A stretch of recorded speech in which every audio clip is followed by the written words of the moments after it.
All right, let's start it now. And I believe this is the most current, yeah. So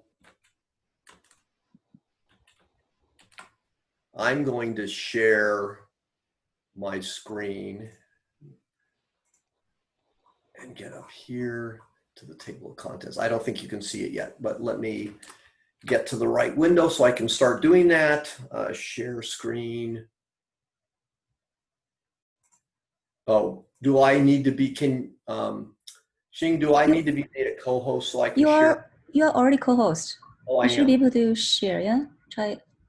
Okay. Let's see.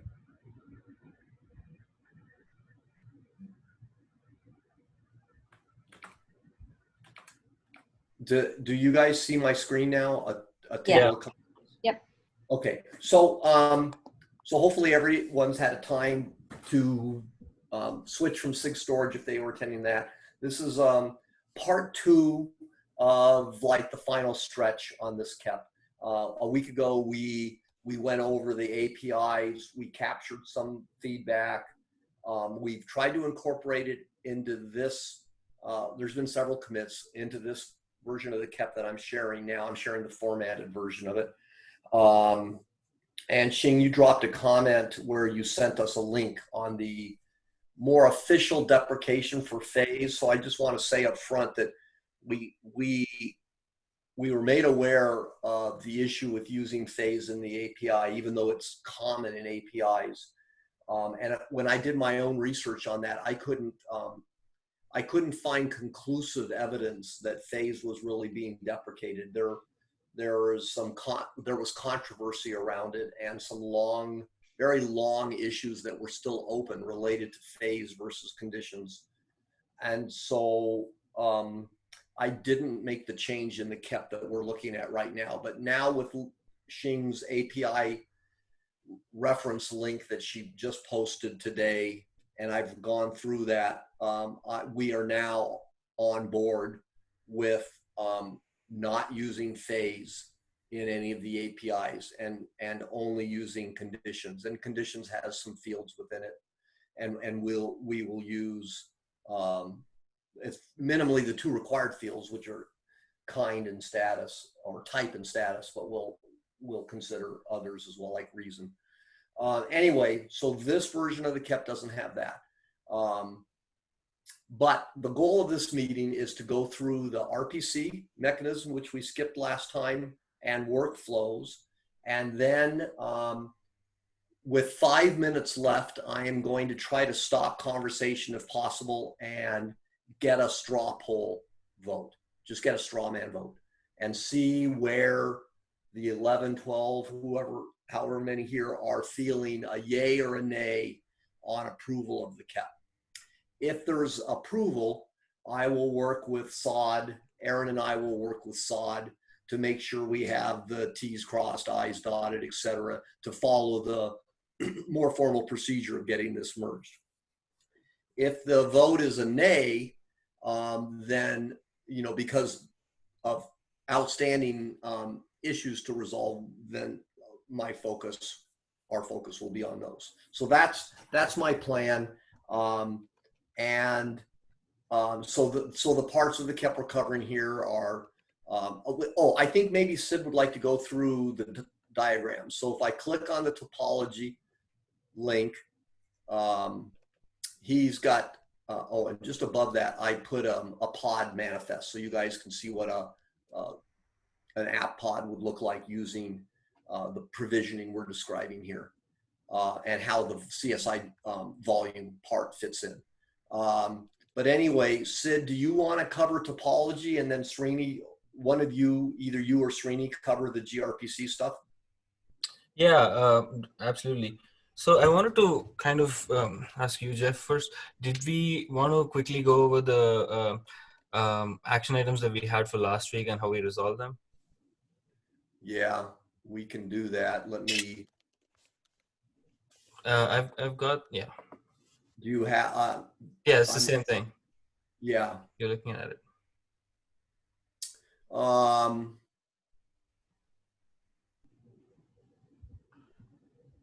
I'm just trying to refresh my memory on them. There, 23rd July 2020. Well, oh, you know, this isn't exactly what you said, Sid, but I do want to also draw your attention to a note in the KEP. Sid and I very recently had a conversation on brownfield use cases, and I've been looking at them from the point of view of trying to simplify things, because at an initial glance, the KEP seems complex. There's a lot of moving pieces. We've said this before. And Sid and I were looking at it, and we were thinking that we do not need a bucket request for any brownfield use case. We just need the bucket access request, because after all, that's all we're doing is asking for access to a bucket that already exists. We're not creating one. And so why should a user have to create a bucket request and a bucket access request just to get access to an existing bucket, and the bucket class is being ignored in that scenario, et cetera? And we both are believing right now that we do not need a bucket request for brownfield, that it really is a greenfield only resource. Okay, so can I interrupt you a sec? Because Absolutely. I think the rationale for that was to restrict the Kubernetes level access to a bucket to particular namespaces.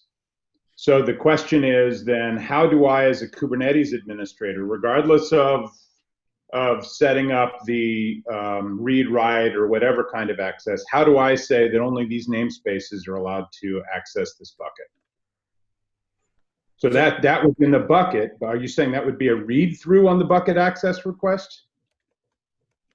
That it would. It's actually, you know, that's another change that was done last week, Andrew, and you likely missed it, and maybe we glossed over it or didn't at all. But Sid and I also were discussing about back-end object stores and the idea of Kubernetes restricting a namespace and the management aspect of that, of having a list of namespaces in a bucket class or a bucket access class, or both, worse than both, and the maintenance aspects of that when those resources are immutable. And we concluded we are aware of the use case or the request that you're making or the concern you have, but we don't think that's a good way of doing it right now. But Sid, you had a reason for that. Do you want to elaborate on the current elimination of namespaces in bucket class? Yeah, so there was a field called permitted namespaces in bucket class. What it essentially did was to say upfront that these are the namespaces in which this bucket could possibly be provisioned for workloads.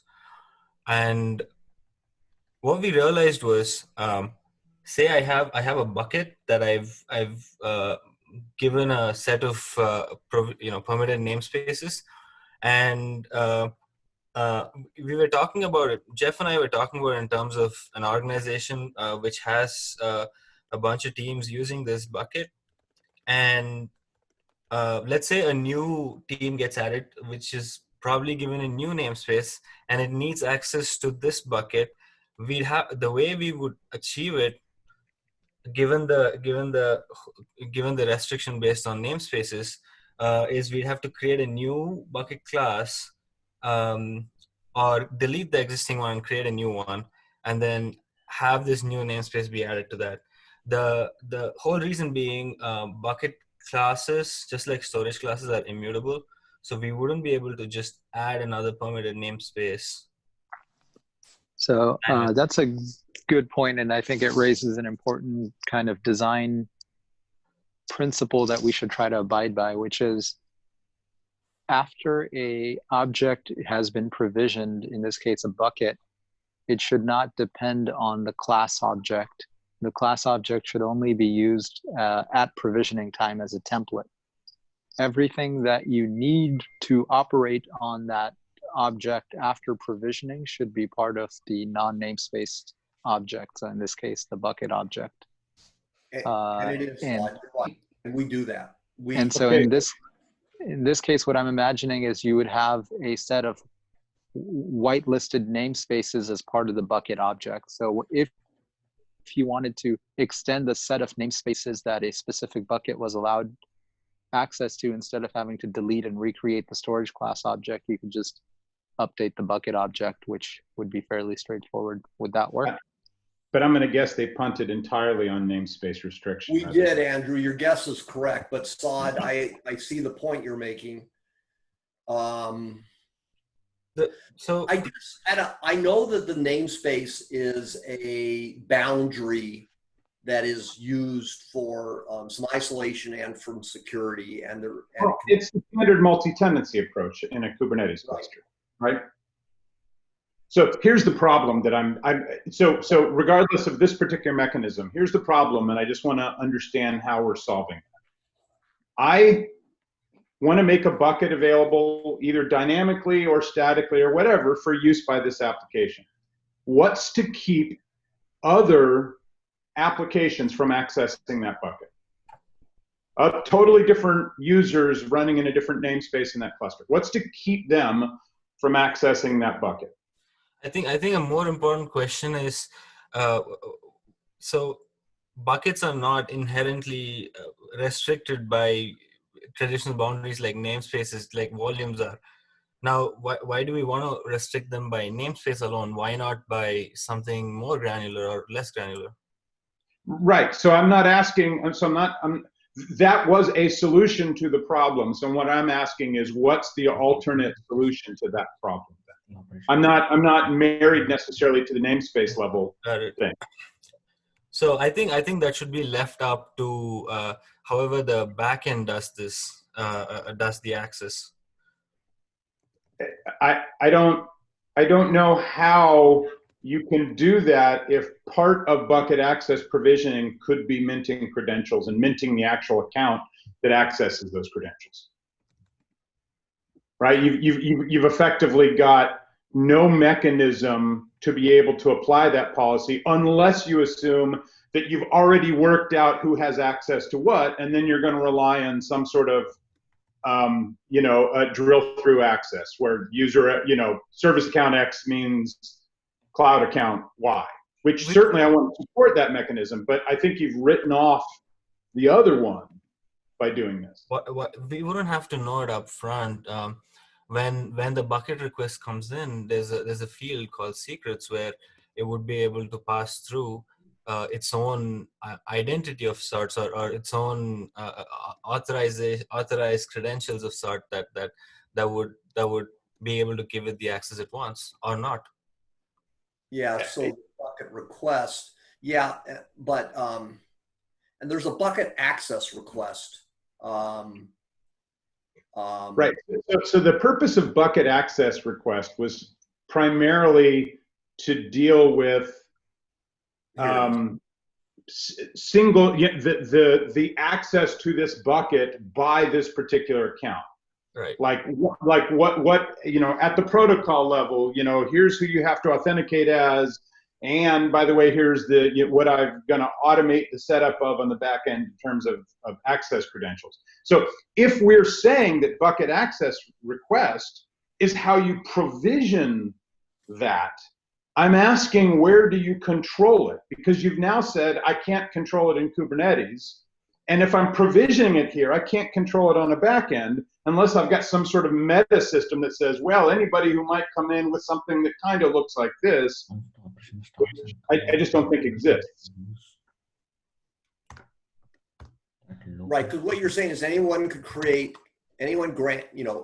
many users would have the ability to create a bucket access request, and they can reference their own secret or a service account. But I mean, the two top fields under spec is the service account name or your secret name. Wait a minute. So maybe you've done something else here too. So it might be that I'm missing something. If we go back to the very original proposal here, and certainly the way that we ended up implementing our version of this is the driver would actually mint a service account on the cloud side and mint access to that service account mint access. So add a role binding for accessing that to that bucket, and then download a key that then got stored in a secret, which then was passed to the application. So the entire flow there was automated, and I thought we were preserving that as one option, which would go all the way down to minting an access key and then making it available. And only now, instead of doing it via secret, we're going to do it by a mounted volume. I can do a +1 for that workflow. That's an important use case. So there obviously is another use case, which is, oh, the user already exists. All I want to do maybe is add the permissioning, add the role binding on the cloud side, and I don't need to communicate credentials because I'm doing that through a magic service account to service account binding. But if we're going to support both of those flows, then I don't know how we control, oh, only these applications are allowed to access this, right? It's basically, hey man, if you learn the name of this bucket in non-namespace, oh, you can use it. Well, how do applications today do it? So it comes down to already knowing or already having the access for that bucket. What I mean by that is they should be able to refer to a secret that. But that's what the whole bucket access piece of this is for, is to mint that secret. At least part of the reason for it. There's two sides to it. What I mean is the secret or the service account from the Kubernetes side that identifies this workload as something that can have this bucket. So if, for example, we wanted to, when provisioning the bucket in the non-namespace or wherever it is, if there we were to, instead of saying here are the namespaces that access this, if instead we want to say here are the service accounts that can access this, I'm completely fine with that. I'm just saying right now, if we're not adding any administrative policy, we either punt on minting access or we just completely make it open and anybody can. Here's my problem with namespaces. Namespaces are not universally used by every organization the same way. It might not, and it might end up adding a level of abstraction for access control that is not being followed by the organization traditionally. So I'm totally okay. Like I said, if we want to do service accounts, but hold on, I want to push back on that a little bit. So I think the initial namespace proposal wasn't a requirement, right? You could potentially, if you don't care about namespace as a boundary, whitelist all namespaces. Making it a first-class citizen, we are making that basically. It's an option, right? So if you want to use the option, go for it. If you don't, you don't have to. Well, may I add just a little nugget? Is that I don't think we do a good job as far as namespace boundaries per se, even with storage classes today. Like we don't restrict by default and then grant. Yeah, and that was one of the challenges with storage classes is like we wanted to be able to set quota limits, for example, on storage classes, right? That's one of the limitations of the volume subsystem. So if we can fix that with Cozy from the beginning, we should do that. That's what I mean. Like, let's not repeat history here. Yes, completely agree. Doing the same thing, because I think it's led to just a multitude of problems with that mistake. So I want to say is, I think you're both expressing that we should be able to have some control. Then the secondary question is, should we control that by namespace or should we control that by service account? Is one of those preferable to the other? And then finally, the third thing is, so if it does go in the class, it should also be copied into the bucket so that when you're looking at you're actually referencing the bucket, not the class when trying to do. And Andrew, you've made a compelling point. You saw it, and Aaron chiming in as well. I I don't see the number of participants, but does anyone else want to, and there was a +1 on the automatic minting workflow that Andrew described. And Andrew, you've made good arguments. I want to know what some other people on the call think. My understanding is correct. There's no way to scope these objects to a specific namespace. Once they're there, they're visible across all namespaces. Mhm. And so how would you like to see that reflected in the KEP? Oh, I'm not saying that this should be in the KEP. I'm just saying that this is kind of symptomatic of a bigger structural issue, which is that you can't have tenancy isolation if you, for example, don't want visibility about certain resources to be global. So I think this is a bigger issue than we can necessarily solve here. Oh, so there was a solution to that for this, and I think that's what SOD and endpoint was. Is we know you're right. This problem exists for storage classes, and at least there was an attempt at addressing it for this. So we didn't continue. It addresses permissions, but not visibility. No, in fact, well, it sort of addressed visibility, because if you even tried to reference it via the bucket request, yep, that would get denied. Not bind, because it says no, you're not even allowed to see this. So even if you magically found out the name of the bucket, it wouldn't work for you. So that was the approach to solving that issue. So back to the original question, is there now a means by which, for example, a bucket object can only be visible within the scope of a namespace, or would an entity in another namespace still be able to see that bucket object? When you say bucket object, David, do you mean our bucket instance that's cluster-wide scoped, or do you mean the physical bucket? I mean, which bucket do you mean? The our bucket object. Okay. So it's cluster-wide scoped, and visibility of that is up to an admin, whether they allow a list or get, a list operation or get. I think that plays into what Andrew was saying earlier, that we manage the RBAC rules for it, where we create the RBAC rules for it that says you can look at these namespaces of these people. Yeah, but that's security through obscurity. That just says the person can see this. Or are you suggesting that through RBAC you can make that bucket only visible to be, because the controller is not running, that's doing the binding is not running in that client side, right? So I don't think normal RBAC works for this, or am I wrong? Right, so I don't think you can just craft a rule that says this namespace can access this, or this namespace can access this, because it doesn't work that way. It would be this user can access this. And so sure, you could make it so some users wouldn't be able to see all of the buckets, but that's just security through obscurity. Yeah, my concern was whether there's namespace granular permissions, and it sounds like that still doesn't exist. Well, namespace, right. It did, and they were removed. Well, no, we had a list of namespaces that would be allowed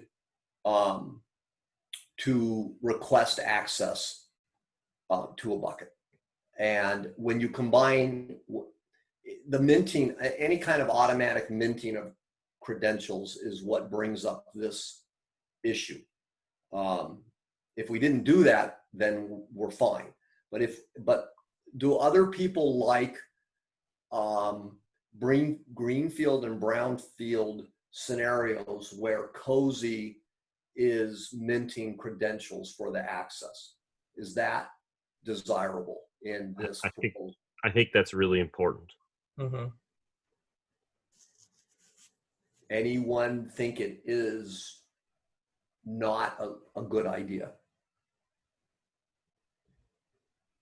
I think, Jeff, we actually have been down this path. Yeah. And this.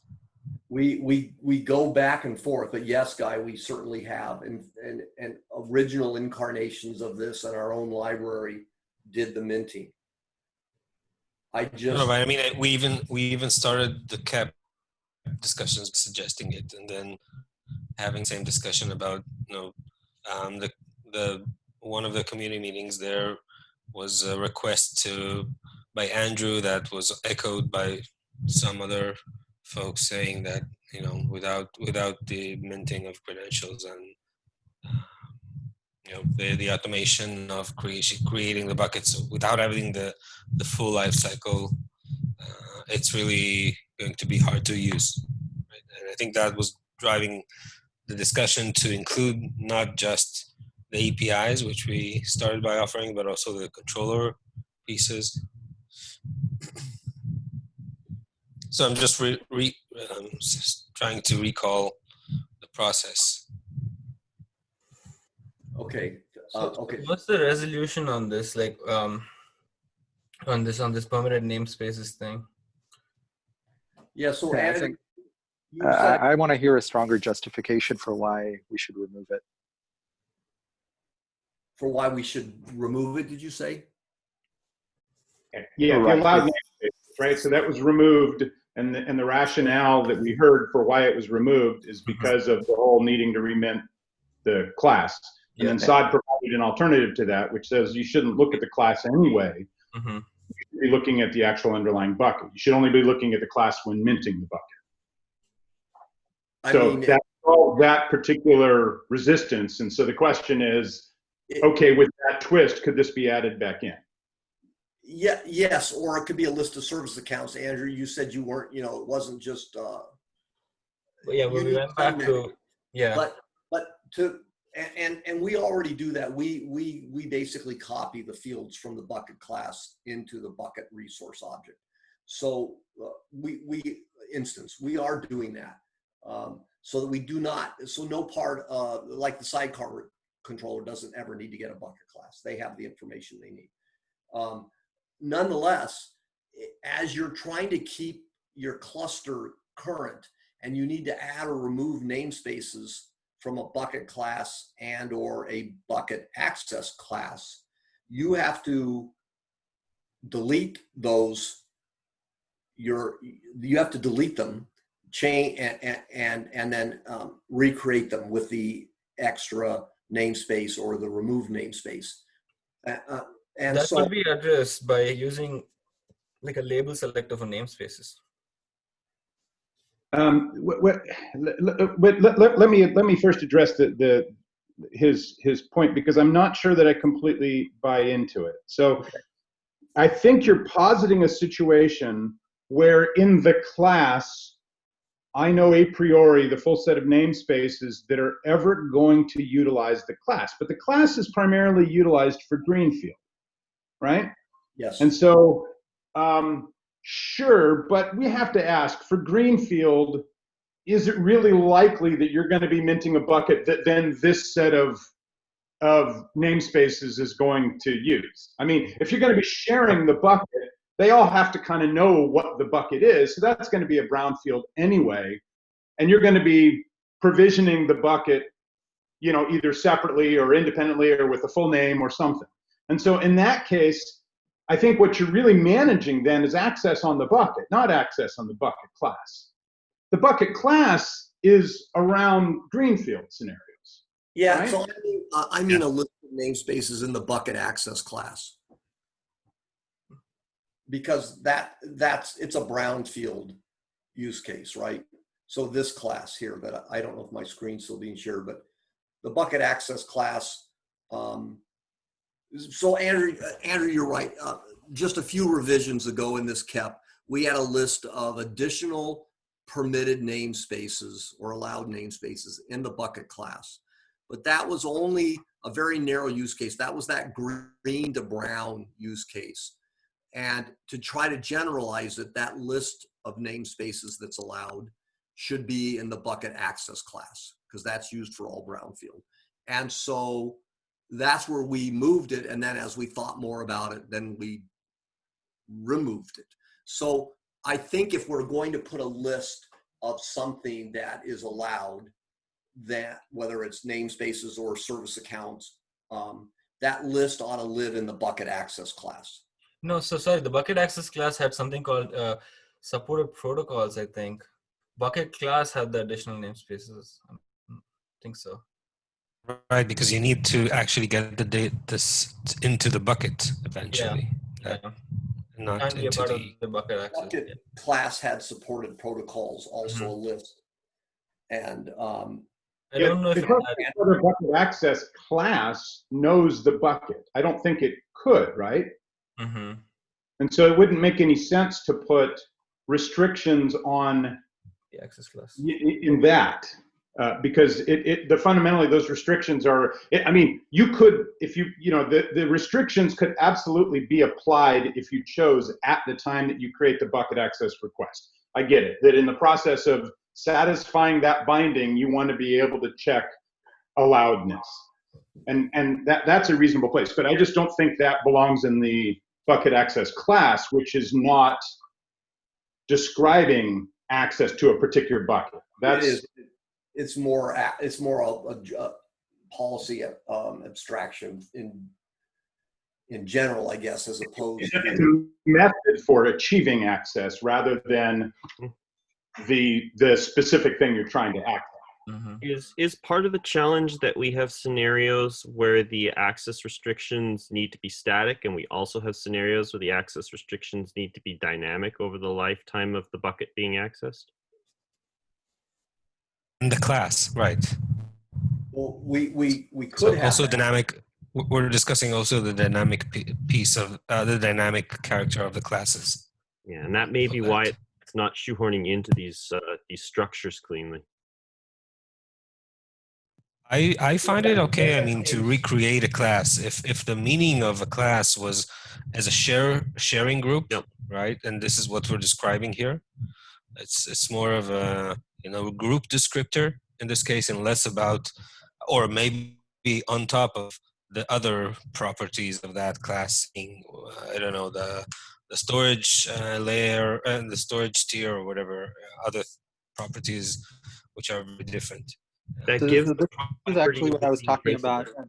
Sorry, go ahead, David. Oh, no worries. I was saying that gives it the property of being traceable over the lifetime of accesses. If you want to change the scope of which a bucket can be accessed, you have to create an update or a new bucket access class and then reference it through your bucket access request. You'll be able to see that over time.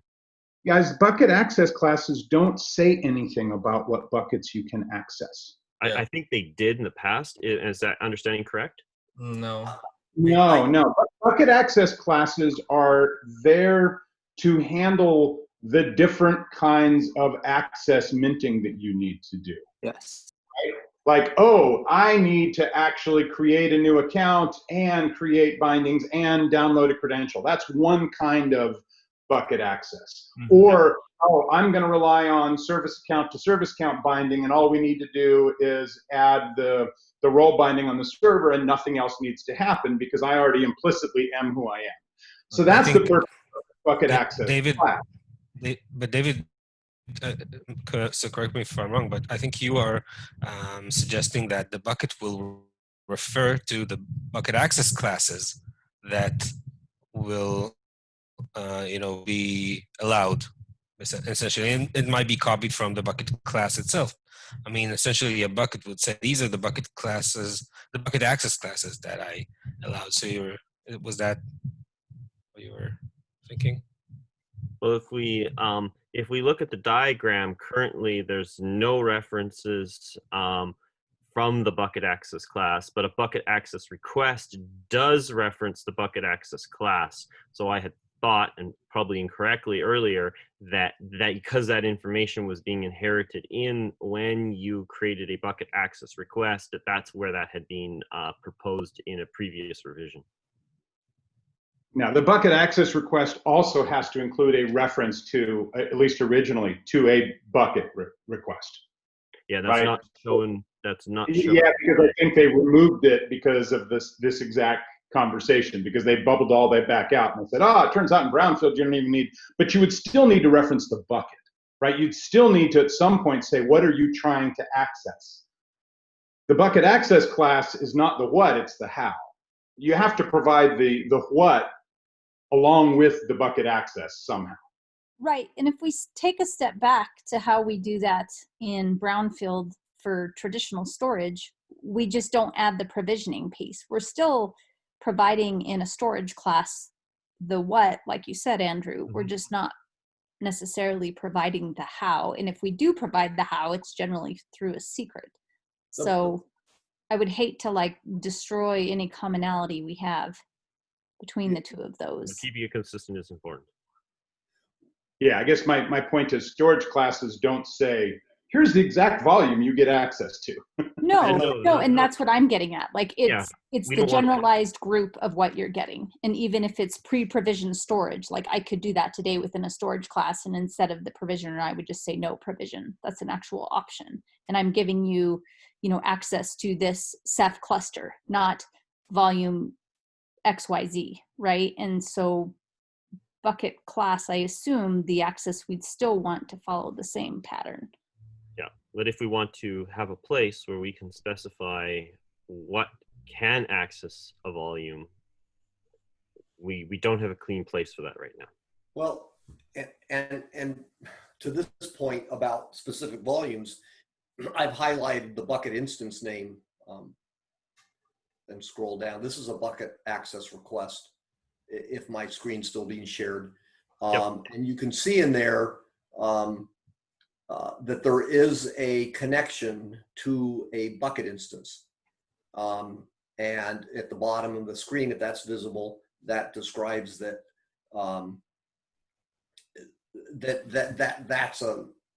this is again a brownfield sharing use case, and the bucket instance exists.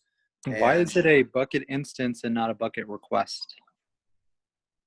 It was a bucket request, but they removed that because they were saying bucket requests only for when you want to provision the bucket. This is the whole thread that we started with. Yeah, you're right, Andrew. I think in an earlier draft, the bucket access request could point to a bucket request. That sounds familiar to me.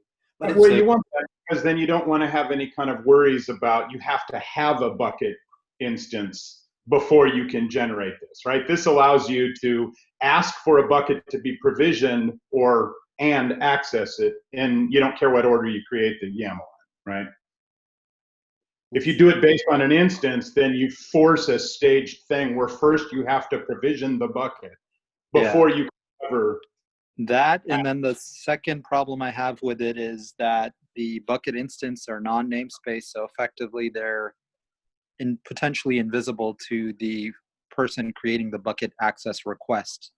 So you're going to be guessing what the magic name is that you're supposed to fill in here. And so, I mean, that's true. And it's something we wrestled with, like, how are people supposed to, so even if you, how do you know that name? And going up to brownfield with a bucket request, I'm scrolling up here to the VR, we have the same problem. So a brownfield bucket request, we've got this bucket instance name, same thing, number 6. How do you know that name? Well, the difference is that in a brownfield request, somebody has manually provisioned a bucket and you want to use it. So it's not out of the realm of, right? But the problem is in the greenfield case, a bucket access wouldn't know what the bucket instance is going to be. Yeah. But it will be in greenfield automated, Cozy's gonna fill that in, right? I'm thinking of brownfield. Yeah. Right, but what would a greenfield bucket access request look like, where you also have a bucket provisioning you want to occur simultaneously? Okay, let's go back down to bucket access request. Whoops. Here we go. You put bucket instance in there, which means you have to know what the final bucket is going to be, or you can. No, well, in greenfield we're automating it, but you do need a VAR. No, I think this. Well, maybe it did change. I think this is a typo. Can we I really think, because I don't remember making this. I mean, like even the conversation we had yesterday about how we do not need the bucket request because the bucket access request already references it, means that it was supposed to be there. You know, It might, yeah.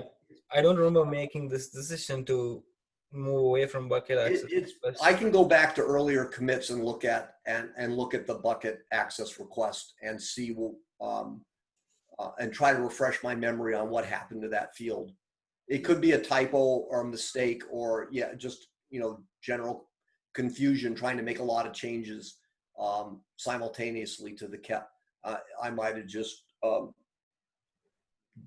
done something wrong with this field. To elaborate what Andrew was trying to say, if you're creating a new bucket and you don't know the name of the bucket instance yet, all you can do is refer to the bucket request and have this bucket access request, point to that bucket request. Yes. And now you'd be able to utilize that bucket when it gets provisioned. Yes. But if you're doing it, yeah, good. So what I would, this is what the model I think was before. And again, this isn't, I thought it was workable. I'm not necessarily saying it has to be this way. Is that you have two different binding problems. You have a problem of binding a bucket request to a bucket, and then you have a different problem of binding a bucket access request through, which means at the end of this, it means you've got access to the bucket. You, meaning you, the application, have gotten access. Yes. So the thought was that first one, binding bucket request to bucket, solves a couple of problems. One is the brownfield versus greenfield. And so you would have a different kind of mechanism. You would say, basically, I want to provision a new bucket, or you would say, here's an existing bucket. Mm-hmm. But in either case, right off the bat, you could shut that down and say whether or not that binding is allowed. So, and you could do that based on policy statements about namespaces that are allowed to access it. I don't know if buckets are under service accounts, so maybe that doesn't work. But certainly namespaces was a mechanism for doing that. So then you could still turn around, create a bucket access request that referenced that bucket request. But if the bucket request wasn't bound, that bucket access binding would also fail because the underlying bucket wasn't bound. And so it creates a circumstance where you can always create both of those objects, your bucket request and your bucket access request, and separately control greenfield or brownfield from how you're going to deal with minting and provisioning credentials. So the main issue we had with namespaces was the level of granularity, where we got that resolved earlier now or today. In order to add that back in is almost no work. We would just have to have that field in both the bucket class and the bucket object as well. That's it. And we could make, and we'd have everything needed to do it that way. Right. So to be clear, putting it in the bucket class fundamentally means something different than putting it in the bucket. And I get why we want that. But putting it in the bucket class would presumably say, hey, you, Mr. Namespace, aren't even allowed to create greenfield buckets because this is the bucket class for creating greenfield buckets. So you can only refer to bucket classes. So I'm not super clear on where we ended up actually on brownfield access, whether that requires a class reference or not. And I know there was some discussion about that, but the point being is, it seems to me it should, Andrew. It should, that was a point of debate, and it's sort of tilted both directions. And the current tilt is that brownfield would not need a bucket class. But if you put allowed namespaces in the bucket class, it seems to me brownfield would still be required to reference a bucket class so that we can do the check. No, let's be clear about this. So what's being proposed now is you have the bucket class and the bucket instance. Both of them would have an allowed namespaces field. In bucket class, it represents the set of namespaces that are allowed to provision, as well as the initial set of namespaces allowed to access that provisioned bucket instance. But by copying that into the bucket instance, we allow that to mutate. And so for brownfield, you do not need a class object. All you need is a bucket instance, and inside the bucket instance, you specify what the set is that is allowed to access. It could also be a wildcard. And the two can differ, and that's not a bad thing. Right. Yes, I see what you're saying. You might just want a mode to copy, to have one list in the class and then copy just a single, like the one namespace, like a private option on that class. You might end up with stale namespaces in that list. Or they can be stale references in Kubernetes. Exactly what Guy said. You know, Sorry, go ahead.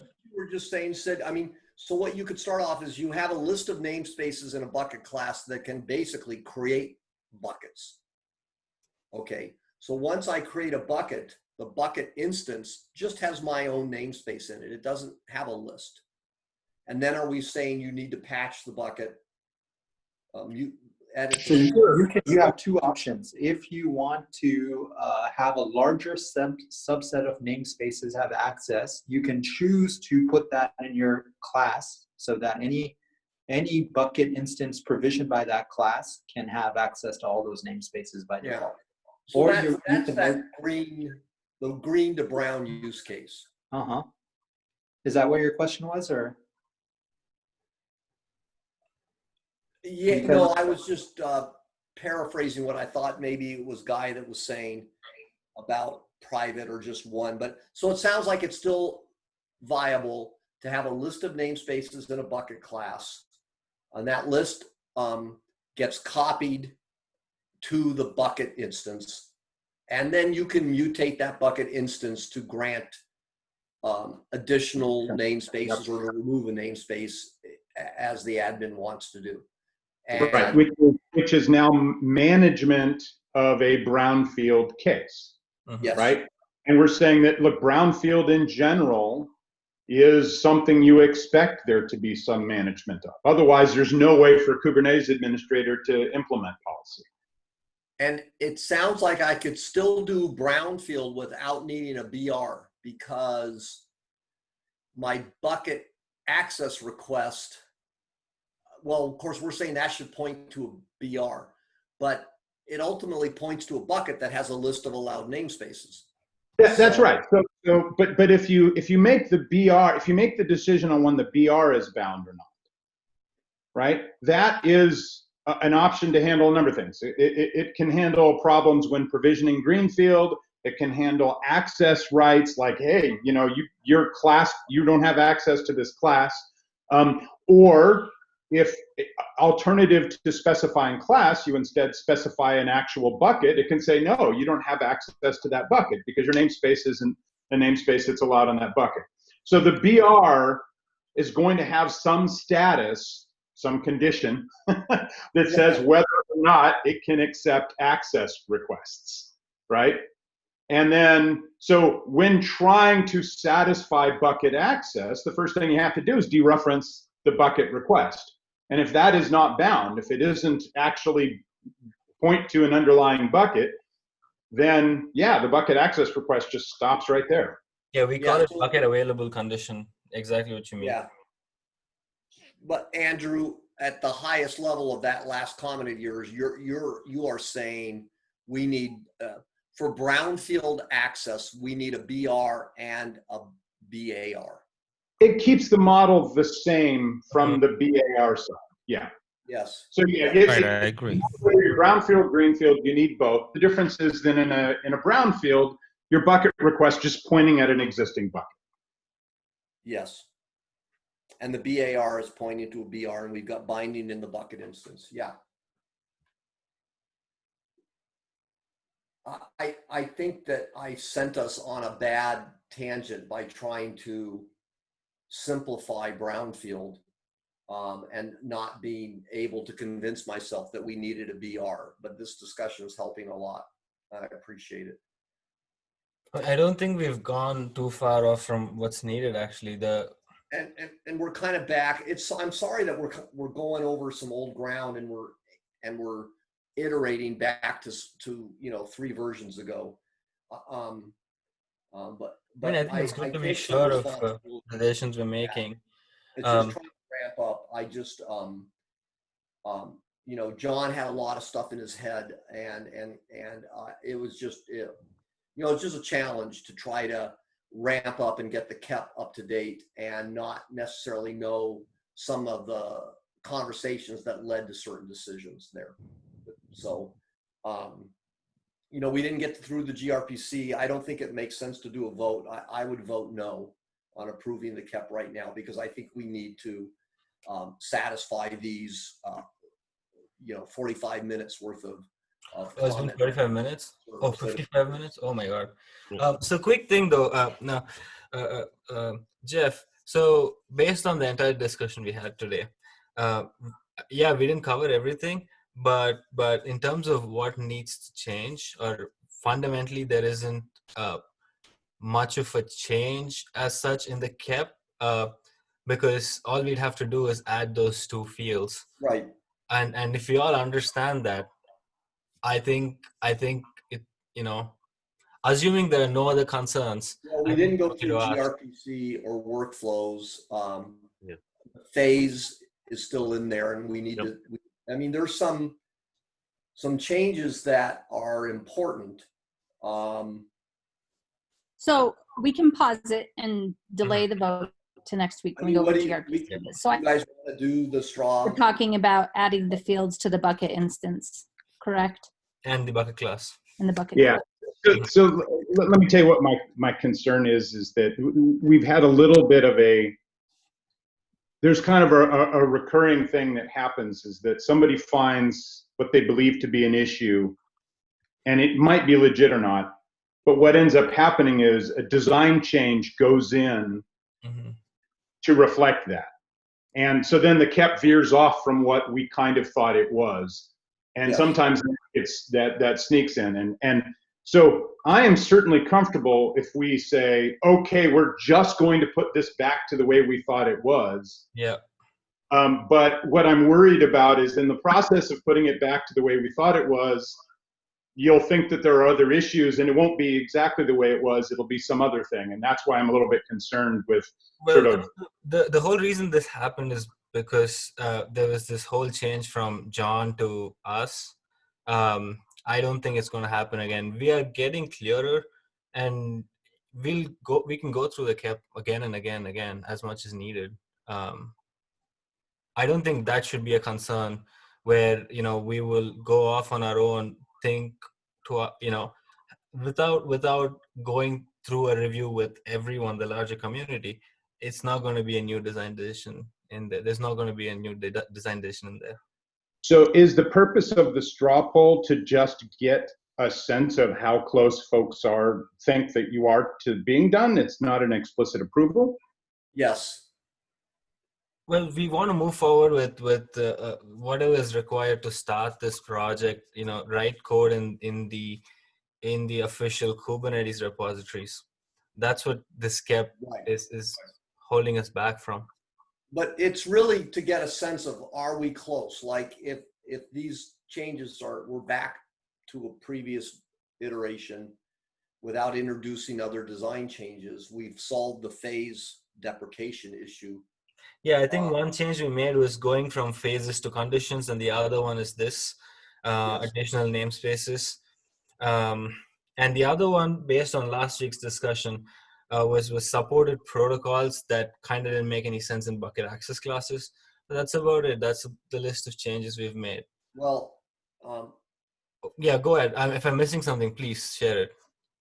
I think there was a comment on the KEP, a written comment about default bucket class with a list of protocols and that being confusing. And I think the suggestion there was made, why not have a bucket class just list one protocol? And if you're Google and you support S3 and something else, then you have 2 bucket classes. Same with Azure. It's not a big imposition, and it makes it clearer. I voted for that. Okay, so I need to jump off. I have a hard stop. I think it sounds good to me to delay another week, like Aaron said, for the vote, and we can recontinue next week. yeah, Sounds good. I agree. I Right, think I we're- updated the notes accordingly. So thanks, I Aaron. think we're close, but Yeah. but we should see it in everything go into the document to make sure that what we think is going to go into the document is what is in the document. And Agreed. and just to probably have a summary over, since we keep rehashing the same things, to like give a brief summary at the start of the next call. Yep. How access is done, brownfield to greenfield, and so we can not Yeah, pull for- you know, you can diff the commits, and it's not too hard to see what changed. I mean, Okay. Right. Someone that said, you know, there could be sneaking changes, and there's no intention to sneak anything in. I guarantee that. We might make changes that you don't agree with, but we're not trying to sneak anything in. I think Hey, Jeff, sorry, I how much- really need to jump onto another meeting. So, Yes. Okay. Thank you all. Okay. okay. Thanks, Jing, Thank for you. the recording. All right. Bye. Bye all.